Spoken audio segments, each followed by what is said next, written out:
Hi friends, welcome to JS TV. నేను సతీష్ కుమార్. మీరు మొట్టమొదటిసారి నా ఛానల్ను మరియు నా వీడియోని చూస్తున్నట్లయితే దయచేసి సబ్స్క్రైబ్ చేసుకోండి. అలాగే బెల్ ఐకాన్ని ప్రెస్ చేసినట్లయితే మీకు ఆల్ అనే నోటిఫికేషన్ కనబడుతుంది. దాన్ని సెలెక్ట్ చేసుకున్నట్లయితే నేను ఏ వీడియో పబ్లిష్ చేసినా కూడా అది వెంటనే మీకు నోటిఫికేషన్ రూపంలో రావడం జరుగుతుంది. చాలామందికి నోటిఫికేషన్ రాకపోవడానికి కారణం ఏంటంటే వాళ్ళు బెల్ ఐకాన్ని ప్రెస్ చేయకపోవడమే అనమాట. సో మీరు కొత్తగా చూస్తున్న వాళ్ళు మీకు మ్యూచువల్ ఫండ్స్ గురించి చాలా వీడియోస్ మన ఛానల్లో ఉంటాయి. మరి హెల్త్ ఇన్సూరెన్స్, లైఫ్ ఇన్సూరెన్స్, అలాగే చాలా అంటే ఫైనాన్షియల్ అడ్వైజర్స్ గురించి, మీకు సంబంధించినటువంటి ఫైనాన్షియల్ గోల్స్ గురించి చాలా వీడియోస్ నేను చేసి ఉన్నాను. దానికి సంబంధించినటువంటి ప్లేలిస్ట్ యొక్క లింక్స్ ఇస్తున్నాను. ఫైనాన్షియల్ అడ్వైజర్స్ మరియు ఎడ్యుకేషనల్ అవేర్నెస్ డిస్క్రిప్షన్లో మీకు 2 లింక్స్ ఉంటాయి. మీరు దాని ద్వారా వెళ్ళి మీకు చాలా విషయాలు దాంట్లో తెలుస్తాయి అన్నమాట. అసలు మ్యూచువల్ ఫండ్స్ అంటే ఏంటి, ఇన్వెస్ట్మెంట్స్ ఎలా చేయాలి, రూల్స్ అండ్ రెగ్యులేషన్స్ ఏంటి, ఇవన్నీ ఉంటాయి. సో వీటిని మీరు కింద డిస్క్రిప్షన్ లింక్ ద్వారా వెళ్ళి చూడాల్సిందిగా కోరుకుంటున్నాను. అలాగే మీకు ఏమైనా డౌట్స్ వస్తే కామెంట్ చేయండి.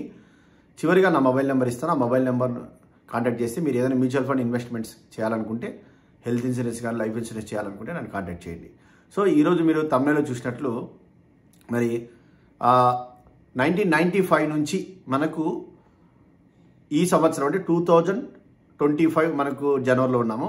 24 డిసెంబర్ వరకు ఒక అనాలిసిస్ అన్నమాట.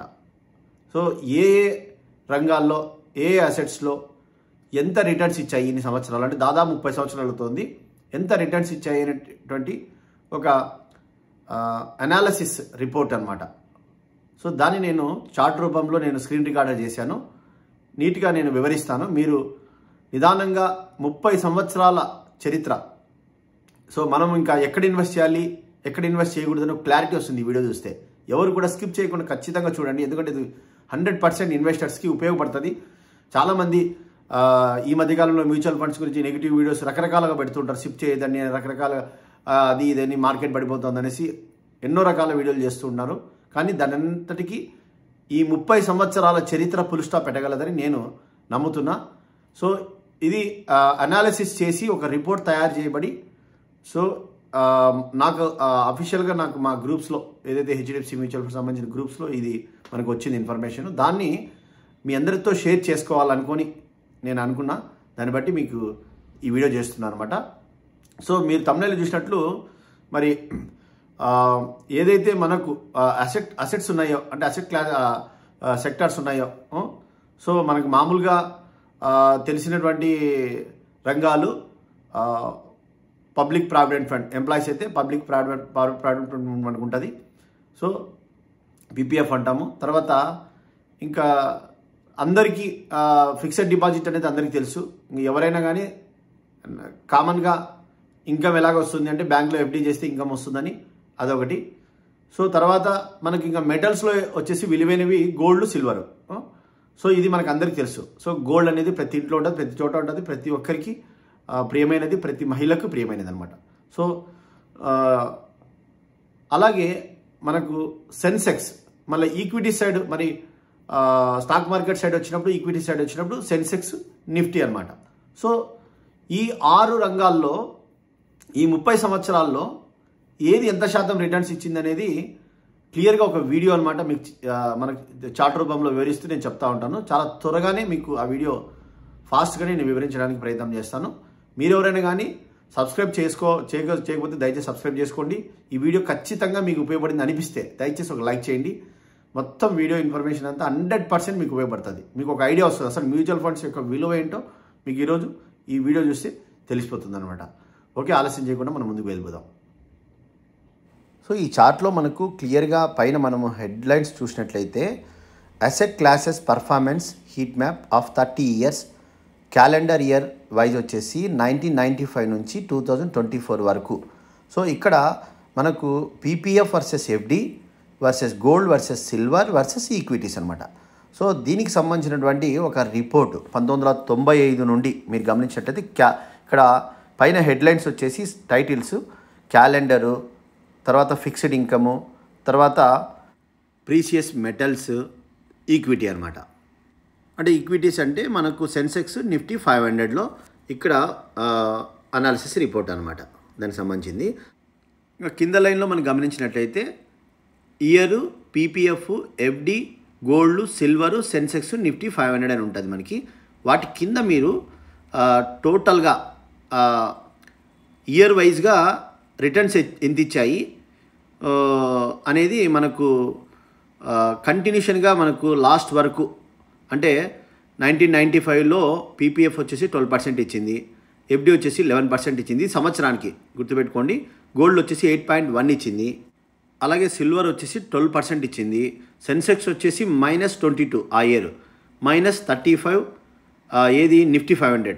అయితే ఇన్ఫ్లేషన్ మీరు గమనించినట్లయితే 9.7% ఉండేదన్నమాట, ఏది 1995 ఇయర్ అనమాట. ఇక అదే విధంగా నేను ఏ విధంగా అయితే చదివానో అదేవిధంగా ఇయర్ వైజ్గా మీరు వరుసగా లైన్గా స్టెప్ బై స్టెప్ చూసుకుంటారండి. అంటే పీపీఎఫ్ ఎంత ఉంది, ఎఫ్డి ఎంత ఉంది, గోల్డ్ ఎంత ఉంది, సిల్వర్ ఎంత ఉంది, రిటర్న్స్ సంవత్సరానికి, సెన్సెక్స్ ఎంత ఉంది, నిఫ్టీ 500 ఎంత ఉంది, తర్వాత ఇన్ఫ్లేషన్ ఆ సంవత్సరంలో ఎంత ఉంది. ఇదే విధంగా మీరు చదువుకుంటూ వస్తే లాస్ట్కి వచ్చేసరికి అంటే మనకు 2024 డిసెంబర్కి వచ్చేసరికి ఒక క్లారిటీ వస్తుంది. అంటే ఏదేది ఎంతెంత రిటర్న్స్ ఇచ్చింది సంవత్సరానికి అనేది ఒక క్లియర్ పిక్చర్ అనమాట. 30 సంవత్సరాల అనాలిసిస్ కాబట్టి మనము దీన్ని మనము జాగ్రత్తగా పరిశీలించడం ద్వారా మనకు ఒక క్లారిటీ వస్తుంది మన ఫైనాన్షియల్ ఇన్వెస్ట్మెంట్స్లో. సో మీకు చాలామంది మంచి ఇన్ఫర్మేషన్ ఇది నిజంగా చెప్పాలంటే నాకు మీకు షేర్ చేసే విషయంలో నేను చాలా హ్యాపీగా ఫీల్ అవుతున్నాను. నాకు కూడా ఉపయోగపడింది ఇది. 1995 నుంచి 2006 వరకు ఈ క్లిప్లో మీరు చదువుకోవచ్చు. తర్వాత 2007 నుంచి ఎప్పటి వరకు 2022 వరకు ఈ క్లిప్లో మీకు క్లియర్గా ఇన్ఫర్మేషన్ ఉందన్నమాట. అలాగే మీరు ప్రతి ఒక్కటి చూడండి. అంటే మీకు అన్నీ చూడాలనుకుంటే చూడండి, లేదు ఫైనల్గా కంక్లూడ్ చేసుకోవాలనుకుంటే అన్నీ అబ్జర్వ్ చేసుకుంటూ వెళ్ళి ఫైనల్ ఇన్ఫర్మేషన్ మనకు ఎంత రిటర్న్స్ ఇచ్చింది అనేది కూడా కింద నేను వీడియో కంటిన్యూషన్లో చివరిగా అది మీకు వస్తుందన్నమాట. ఇంకా ఈ క్లిప్ కంటిన్యూగా మనకు 2023, 2024 సో ఇంకా ఆ 2 సంవత్సరాలకు సంబంధించిన డీటెయిల్స్ కూడా మీకు కనబడతాయి. సో తర్వాత కింద ఏ సంవత్సరాలు బెస్ట్ పర్ఫామ్ చేశాయి, ఏ సంవత్సరాలు వరెస్ట్ అంటే మనకు అక్కడ ఇయర్ ఆఫ్ బెస్ట్ 2024 ఇయర్ కింద ఇయర్ ఆఫ్ బెస్ట్ వచ్చేసి 4 అంట. ఒక్కోటి ఇక్కడ ఇచ్చారు మీకు. అంటే ఏది పీపీఎఫ్కి సంబంధించినటువంటి బెస్ట్, ఎఫ్డీకి సంబంధించిన బెస్ట్, తర్వాత గోల్డ్, సిల్వరు బెస్ట్ ఇయర్స్ అనమాట, అంటే బాగా పర్ఫామ్ చేసినటువంటి ఇయర్స్. తర్వాత ఇన్ఫ్లేషన్లో కూడా బెస్ట్ అనేటువంటిది మీకు ఇక్కడ క్లారిటీగా ఉంటుంది. వరెస్ట్ కూడా కింద ఉందన్నమాట. ఇంకా ఇన్ని సంవత్సరాల్లో వరెస్ట్ పర్ఫార్మెన్స్ చేసినటువంటి సంవత్సరాలు కూడా మనకి క్లియర్గా ఉంది. అంటే ఒకసారి అదేది పీపీఎఫ్ 1 ఇయర్ పెద్దగా పర్ఫార్మెన్స్ ఇవ్వలేదు, తర్వాత ఎఫ్డి వచ్చేసి 5 ఇయర్స్ అంటే అనుకున్నంత రిటర్న్స్ ఇవ్వలేదు. ఇలాగా మనకు ఇన్ఫ్లేషన్ వరకు మనకు ఏదో ఒక రిపోర్ట్ ఉందన్నమాట. ఇకపోతే ఇంకా ఒక ఇన్వెస్టర్గా మనం ఇంకా ఆలోచించాల్సిన విషయం ఏంటి, ఈ 30 సంవత్సరాల్లో మరి ఏది ఎంత రిటర్న్స్ ఇచ్చింది అనేది కూడా మనం ఆలోచించుకోవాలి కదా. మనం ఎంత ఇన్వెస్ట్ చేస్తే ఎంత వస్తుంది అనేసి. ఇక్కడ మనకు value of 50,000 invested every year since 1995 అంటే 30 సంవత్సరాలు ఇప్పటి వరకు, ఏది 2024 డిసెంబర్ వరకు 30 సంవత్సరాలు, సంవత్సరానికి 50,000 ప్రకారం ఇన్వెస్ట్ చేసింటే ఒక ఇన్వెస్టరు మొత్తం 15 లక్షల రూపాయలు ఇన్వెస్ట్ చేస్తాడనమాట. సో డిసెంబర్ 24కి వాల్యూ ఎంత ఉంటుంది మీరు కింద లైన్లో చూసినట్లయితే, సో మనకు ఇంకా రిటర్న్స్ వైజ్గా చూస్తే 15 lakhs ఇన్వెస్ట్ చేసినప్పుడు డిసెంబర్ 2024కి పీపీఎఫ్ అయితే 64 లక్షలు దాదాపు రిటర్న్స్ చూపిస్తుంది. అలాగే ఫిక్స్డ్ డిపాజిట్ అయితే 54 లక్షలు రిటర్న్స్ చూపిస్తుంది. మరి గోల్డ్ అయితే 1,20,00,000 రూపాయలు రిటర్న్స్ చూపిస్తుంది. సిల్వర్ అయితే 88 లక్షలు చూపిస్తుంది. అదే మనకు సెన్సెక్స్ అయితే 2,14,00,000 రూపాయలు దాదాపు మనకు, అంటే ఎంత పర్సెంటేజ్ 13.8% పర్ యానంతో. అలాగే నిఫ్టీ 500 అయితే 2,72,00,000 15.6%తో. ఇక్కడ కింద మీరు సిఏజిఆర్ ఒకటి ఉంది, అది గుర్తుపెట్టుకోండి. సిఏజిఆర్ వచ్చేసి మీకు అంటే సంవత్సరానికి ఎంత రిటర్న్స్ ఇచ్చిందని ఒక క్యాలిక్యులేషన్ అంటే ఒక రిపోర్ట్ అనమాట. సో మీకు పీపీఎఫ్ అయితే 7.9 ఇచ్చింది. సో ఆన్ అండ్ యావరేజ్గా అంటే 30 సంవత్సరాలు కలిపి నేను చెప్తాను, సంవత్సరానికి ఆన్ అండ్ యావరేజ్గా రిటర్న్స్ ఇచ్చిన పద్ధతి అనమాట. అలాగే ఫిక్స్డ్ డిపాజిట్ 7.1 ఇచ్చింది. మరి గోల్డ్ అయితే మనకు 11% ఇచ్చింది. సిల్వర్ అయితే 9.5 ఇచ్చింది. మరి సెన్సెక్స్ అయితే మనకు 13.8 ఇచ్చింది. అదే మనకు నిఫ్టీ 500 అయితే 15.6% రిటర్న్స్ ఇచ్చిందనమాట. సో ఇది ఒక సిఏజిఆర్ రిపోర్ట్ అండి. ఇది యావరేజ్ అంటే ఈ 30 సంవత్సరాల్లో ఎక్కువ తక్కువ అనేది జరిగిండొచ్చు, అయినా కూడా యావరేజ్గా ఎంత రిటర్న్స్ ఇచ్చాయి, ఏ అసెట్ క్లాసెస్ ఎంత ఇచ్చాయి అనేది ఒక ఇన్ఫర్మేషన్ అనమాట. సో ఇంకా ఇన్ఫ్లేషన్ వచ్చేసి ఓవరాల్గా యావరేజ్గా ఒక 6% ఇన్ఫ్లేషన్ ఉంది. సో ఇప్పుడు ఇంకా సిఏజిఆర్ రిటర్న్స్ మనము చూసాం కదా, కింద టైమ్స్ గ్రోన్ ఎన్ని టైమ్స్ గ్రో అయినాయి అనేది మనకు ఇన్ఫర్మేషన్ అనమాట. మీకు అదే పీపీఎఫ్ అయితే 4.3 టైమ్స్ అనమాట. తర్వాత ఫిక్స్డ్ డిపాజిట్ 3.6 టైమ్స్ అనమాట. అలాగే గోల్డ్ అయితే 8 టైమ్స్ మనకు గ్రోత్ అనేది జరిగింది ఈ 30 సంవత్సరాల్లో. అలాగే సిల్వర్ అయితే 5.9 టైమ్స్ అనమాట. ఇక సెన్సెక్స్ అయితే 14.3, అలాగే నిఫ్టీ 500 అయితే 18.1 టైమ్స్ అనమాట. సో ఇది ఏ విధంగా ఈ అసెట్ క్లాసెస్, ఈ రంగాలన్నీ ఈ 30 సంవత్సరాల్లో రిటర్న్స్ కానీ గ్రోత్ కానీ జరిగిందని. ఇంకా మనము మ్యూచువల్ ఫండ్స్ కూడా క్యాలిక్యులేట్ చేద్దాము. నేను స్క్రీన్ రికార్డర్ చేశాను మీకోసమే. అంటే ఈ 30 సంవత్సరాల్లో మరి సంవత్సరానికి 50,000 అది సిప్ అయినా లంసమ్ అయినా 50,000 సంవత్సరానికి జమ చేసుకున్నటువంటి ఒక ఇన్వెస్టర్కి 30 సంవత్సరాల తర్వాత ఎంత రిటర్న్స్ వచ్చిందనేది అది కూడా మనము ఆ స్క్రీన్ రికార్డర్తో నేను చూపిస్తాను. సో మీకు ఇంకా చార్ట్ అనేది ఇక్కడ ఇస్తున్నాను. మళ్ళీ మీరు జూమ్ చేసుకొని బాగా నీట్గా చూసుకోండి, నిదానంగా చూసుకోండి, ఏం తొందర ఏం లేదు. ఓకే, ఈ వీడియో మీకు ఖచ్చితంగా ఉపయోగపడుతుంది. మ్యూచువల్ ఫండ్స్లో మనము సంవత్సరానికి ఒక్కసారి 50,000 రూపాయలు ఇన్వెస్ట్ చేసుకుంటూ ఒకవేళ వెళ్ళామనుకున్నాం, అది సిప్ అయినా లంసమ్ అయినా 50,000 రూపాయలు సంవత్సరంలో మనం ఇన్వెస్ట్ చేసుకుంటూ వెళ్తే మనకు 30 సంవత్సరాలకు 12%, మినిమం క్యాలిక్యులేషన్ 12%తో నేను క్యాలిక్యులేట్ చేస్తున్నా. ఇది 30 సంవత్సరాల వరకు పెట్టుకుందామండి టర్మ్. సో ఇప్పుడు మనకి ఎంత రిటర్న్స్ వచ్చిందో మీరే చూడండి. సో దాదాపు 1,35,14,000 రూపాయలు, అంటే మనం కట్టినటువంటి 15 లక్షలు కలిపి అనమాట ఈ అమౌంట్. సో ఇది రిటర్న్స్. అదే మనము 15% పర్ యానం క్యాలిక్యులేట్ చేస్తే కొంచెం పెంచుకున్నాం, ఒకవేళ మన లక్ బాగుంది, కొద్దిగా బాగానే రిటర్న్స్ వచ్చాయనుకున్నాం.